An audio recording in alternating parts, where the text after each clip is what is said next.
Well, good morning. Actually, it's nearly midday and it's Sunday the 8th of March. Now, things are moving rapidly with COVID-19, the coronavirus discovered in 2019. Now, basically, I think this is the worst contagion of my career. Now, I started as a first-year student nurse in 1975, 3 weeks after my 18th birthday.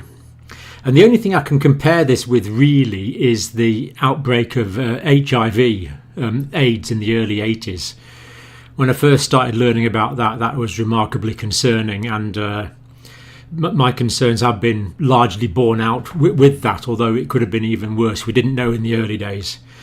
But this is the worst thing, I would say, including the early AIDS outbreak, because COVID-19 is transmitted in social circumstances, whereas HIV is transmitted mostly sexually and via needle use, mostly.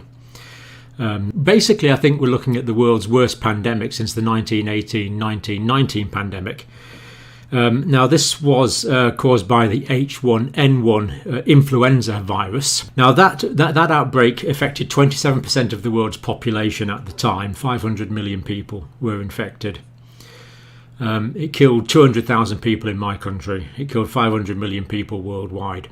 Now, I'm not yet comparing this with that, but I am saying that this is the worst pandemic, in my view, or is going to pan out to be the worst pandemic, in my view, since that time. God willing, it won't be anything like as bad as that. So what we need is a wartime footing to fight this, because at the moment we're just dithering around the edges, really. I mean, you know, in the Western world especially, we need to go into a real wartime footing to fight this common enemy. And in terms of the science, we need a vaccine, and people are working on it flat out, but we really need a Manhattan Project or an Apollo Moon program to get that vaccine up and running. Now, I'm going to start off with a few numbers which I've been thinking about overnight, and these are the first numbers I want to mention. Now, well, that's the total number of confirmed cases globally, first of all, up there. Now, these numbers here, 80%, 15%, 5%, of the people that get infected, 80% get a mild illness. That's great. 15% are really quite poorly, but 5% are critical and need quite a lot of medical support to get them through this. So this 5% that's critical, I'm quite happy to define that as people that might not make it without medical support. Now, if we take, for example, 1 million people who are infected, 800,000 will get a mild illness, absolutely wonderful. But 150,000 are going to be quite ill, and 50,000 of those are going to need medical support to get through. Now, many countries in the world cannot supply medical support to that many people all at once if there's 1 million people infected. In fact, I can't think of any country in the world that can supply that much critical medical support to 50,000 people all at the same time. And this is going to increase the case fatality rate where healthcare provision is weaker. No question about that. This is going to increase case fatality in poorer areas with weaker healthcare systems. And that's if 1 million people are infected. Of course, it could be higher than that. I'm not going. You can imagine the numbers now. I've been mulling these numbers around in my mind for some time now, unsure whether to put them onto this video, but I decided to today. So these are the kind of figures that we could be looking at, and I'm especially concerned, as I've said, about poorer areas. This is why it's so important to contain and delay, because we need to reduce the peak.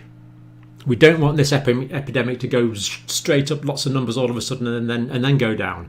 We can't cope with all those people sick at the same time. We need to flatten this curve out so that the epidemic is longer and more, less people at the same time. Not longer, but we want less people to be infected at the same time. Global containment now needed. I'm going to look at some examples of where this has worked and where this is sadly lacking as we go through today. So they're the numbers that have been swirling around in my head, I'm afraid. Now, just a couple of things to mention. Other brands are available. I have no interest in any of these, I assure you. No financial interest at all. I'm taking one of these a day. 25 micrograms every day. That's what I'm doing. And that's because there's evidence. And I'm going to do this in detail, but there is evidence that people are often short of vitamin D. And there's evidence that vitamin D will reduce the likelihood of contracting viral and bacterial respiratory infections. Now, I do not know if vitamin D will reduce my likelihood of catching COVID-19. We don't know that yet. But there is data that shows that adequate amounts of vitamin D, and a lot of us are short of vitamin D, does reduce the probability of contracting viral and bacterial chest infections. And if you contract it, there's also emerging evidence that the infection may be less severe. So I'm taking one of those a day. Now note, these are not multivitamins. They're not multivitamins. It's only vitamin D. That's the only one I think I'm short of. Other than that, if you've got a good balanced diet, I don't think you need multivitamins. I don't think there's evidence to support that. Garlic is doing the rounds. There is no evidence I am aware of to support garlic as a preventative. Now, garlic's good for you. Eat it all you like. It's sometimes not very good for your social life, but eat it all you want. But in terms of protecting us against viral and bacterial illnesses, I don't know of any evidence for that. Moving on to the situation now in Italy. 1,200 new cases in the past 24 hours. Almost 6,000 cases now in Italy. And the death rate in Italy is frighteningly high. I almost wrote 4% down there. That's the figure I got, 3.96%, 233 deaths. Now, the health services in Italy are reasonably good. Well, they are good. I don't know why the death rate is so high in Italy. Is it because there's more elderly people in northern Italy? Well, there are a lot. That's true. So it could be partly population demographics. Is there comorbidity? Are the Italians still smoking quite a bit more than other countries? But we don't really know. But we do know that number is really a lot higher than we would like. In fact, well, we wouldn't like one at all, but it's certainly a bit higher. Now, the government in Italy, the Prime Minister's announced 16 people are to be restricted in Lombardy, Venice and Milan until April. Now, these areas are almost closed down now. There's police roadblocks around the area. If you've got a very good reason to travel, they might let you through. But basically, there's a big shutdown of 60 million people in these areas. Although, bizarrely, trains and aeroplanes still seem to be working. Although I don't think they're very full. Now, Italy has been quite proactive about this. This is another one of the sayings that we're showing in every video. I'm afraid you'll be bored of these. Italy's been reasonably proactive in this because at the moment my country is waiting to react. In my view, the United States has been waiting to react. It's no good. People can be cooking this virus, they can be incubating it for 7 to 14 days.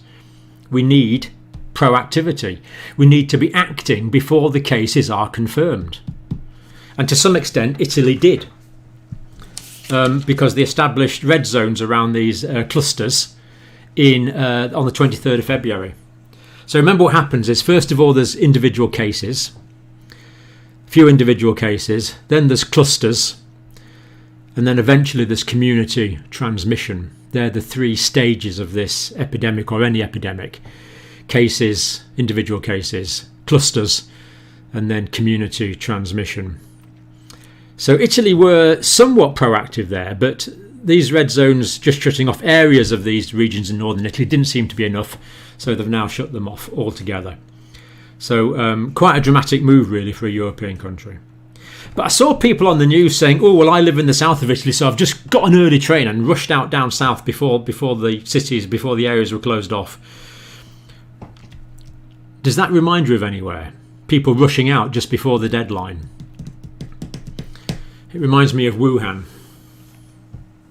Let's hope the comparison is a non-valid comparison. But people were dashing out because they were inconvenienced by this. And They didn't want to be inconvenienced and wanted to get to where they wanted to go, so they rushed out before the area was closed down, as happened in Wuhan. Public venues closed, football behind locked doors. What's the point in playing football behind locked doors? The whole point of football is to watch it. So quite why they're carrying on with that, I don't know. But religious ceremonies in North Italy all banned. No funerals, no weddings, no church services. So quite significant actions there, really. Moving on to China. Now there's been 44 new cases in Wuhan and no new community transmission cases in the rest of China. And that is nothing short of amazing. And I believe these figures. I know I get criticised for that, but there's good. The World Health Organization believe these figures. We have to go with data. So 44 cases in Wuhan. No new cases at all outside Hubei province. Now remember, before we were talking thousands of cases per day. This is quite remarkable. 44 new cases. No new cases outside Hubei province. And in the rest of China, 3 cases. But they were all backflow into China from other countries. So these 3 cases outside of Wuhan and Hubei province were people returning from abroad to China. 3 backflow cases. No new cases in the rest of China. Why is this? It's because China has closed down tens of millions of people. None pharmaceutical interventions, NPIs.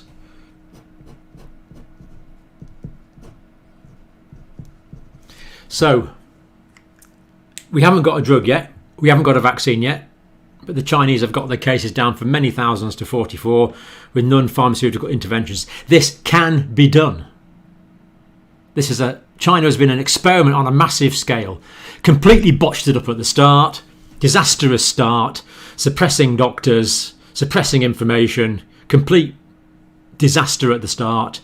Moving on to this absolutely brilliant response with the cooperation of the people. And this is what's so important. The people have to understand why this is important. We have to educate people why this is important. And when you do that, the Chinese population have complied with these non-pharmaceutical interventions. And it is working. We can defeat this virus, but we have to work together and we have to be really, really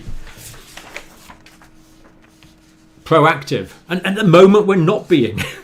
In the Western world, we are not being sufficiently proactive. Therefore, we are not achieving the global containment that is needed. I won't show you those again, I promise. France, more cases. Germany, more cases. Interestingly, in Germany, no deaths as yet. Interesting.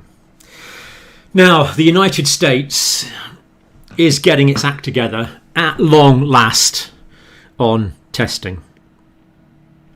So at the moment we have 433 cases in the United States, 19 deaths.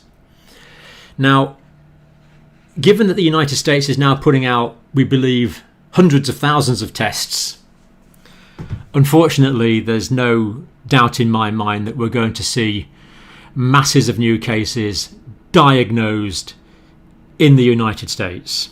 I don't think there's any question about that. Yeah, so 433 cases in the States. We're going to see many more. Now, we can't put precise numbers on this, but this is going to increase dramatically now with testing. I've got a few ideas where it's going. I'm not going to mention them publicly because I can't back it up with evidence. But now we have more testing in the United States.